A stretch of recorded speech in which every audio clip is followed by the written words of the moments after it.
Hey everyone, nice to see you again. Welcome back to Pacific Front channel. 2 years from now, in 2024, the Minimum Essential Force or MEF modernization program for the Indonesian Armed Forces will come to an end.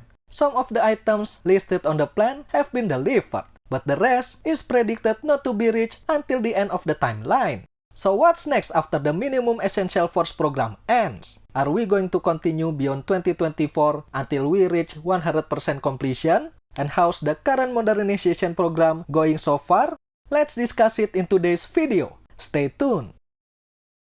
The Minimum Essential Force or MEF program is an effort to expand and modernize Indonesia's defense capability to be more effective in carrying out military and non-military missions. Designed as a minimum posture, the Indonesian Armed Forces must have and prepare as the prerequisite for carrying out their main task and function. It was initiated by the Indonesian government in 2007 and has been implemented since 2009.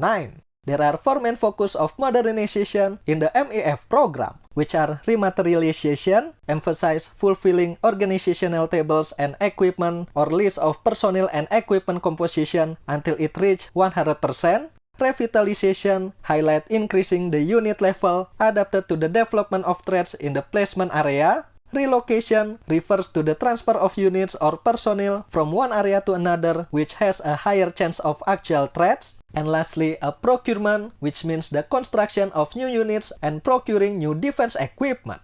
The program is divided into 3 phases. Phase 1 from 2010 to 2014, Phase 2 from 2015 to 2019, and Phase 3 from 2020 to 2024.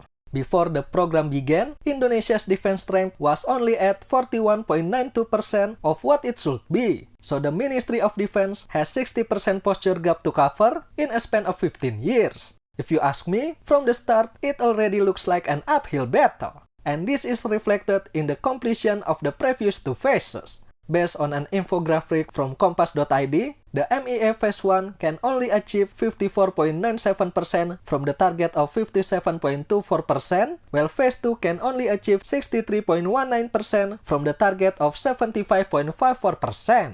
How about Phase 3? The number of defense equipment targeted for each branch at the end of Phase 3 is as follows. The Army needed 720,000 small arms, 1,354 cannons, rockets, and missiles, 3,738 fighting vehicles, and 224 aircraft. The Navy needed 182 vessels of all sizes, 8 submarines, 100 aircraft, and 978 amphibious fighting vehicles for the Marines. Whilst the Air Force needed 469 aircraft of all kinds, 32 radars, 96 missiles, and 216 air defense systems of all types. At this point, I guess everyone can already predict that we won't gonna make it, can we? The fighters which will replace the F-5 won't be delivered until at least 2026. The dream of having 12 submarines again? Well, we need to keep dreaming for that. And last June, the Armed Forces Commander can only hope that the MEF program can reach 70% by the end of 2024.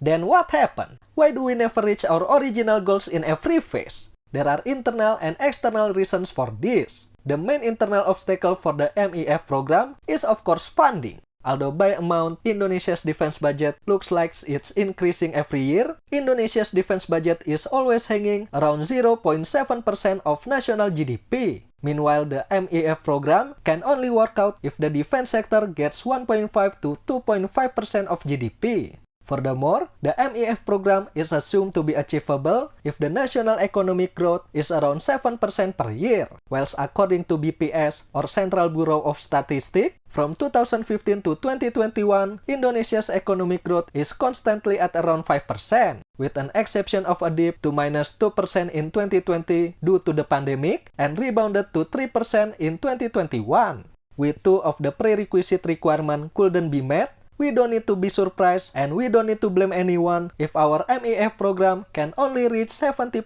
in 2024. Because it doesn't matter whoever is in charge, with the current budget and economic situation, they won't be able to achieve this goal.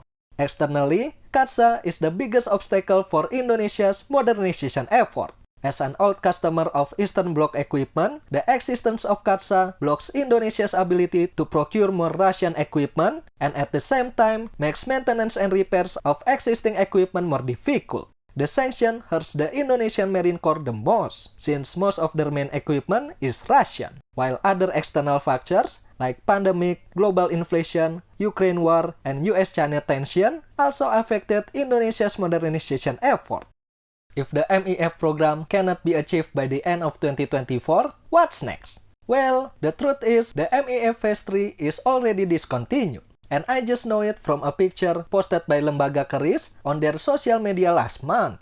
I couldn't find the original source and when it was released though, but I assume it's from a defense policy letter or something and released by the Ministry of Defense or one of its directorates. The summary of the picture is A. MEF is no longer a program that is said to be continued because what will be built is the Essential Force. This new Essential Force program then translated to the Perisai Trisula Nusantara Plan for a duration of 25 years from 2020 to 2044 divided into 5 terms. And B, because the term MEF is no longer in use, then the MEF Achievement Report, which is usually done every 3 months, cannot be published. So what will be reported is a report on the operational readiness of the defense equipment.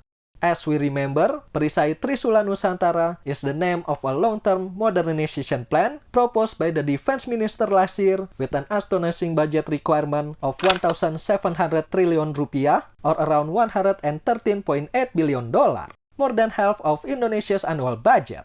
With this new plan, the Ministry of Defense hopes to overcome existing problems like the aging defense equipment, low readiness, lack of C4ISR, and the highly diversified weapon systems. However, we still don't know much about this plan because the defense minister only presented it to the members of parliament in a closed meeting.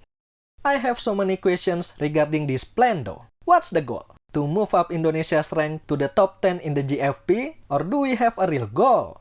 What's the grand plan to reach it? Are we going to use capability-based defense planning like before or change into a threat-based defense planning to catch up with our adversaries? What kind of defense strategy are we going to use for the next 25 years and beyond? A to AD or anti-access, anti-denial, or defense in-depth concept? I hope before the Perisai Trisula Nusantara program is formalized into a quote-unquote shopping list, the Ministry of Defense and the Armed Forces have already decided on this beforehand. On top of that, the plan will also face so many challenges ahead. The first one is, Indonesia will have a general election in 2024 and there will be a new administration. So there is a possibility that the next administration will not take the plan seriously or will change it entirely. Furthermore, budget allocation is still the main concern for the defense sector. In my understanding, essential force means an ideal posture of the armed forces, meaning that we need a defensive strength several times bigger than what was planned in the MEF. If MEF can only be achieved with an assumption of defense budget of 1.5 to 2.5% of GDP and economic growth of 7% per year, I assume we need a similar figure or higher to make this new plan work.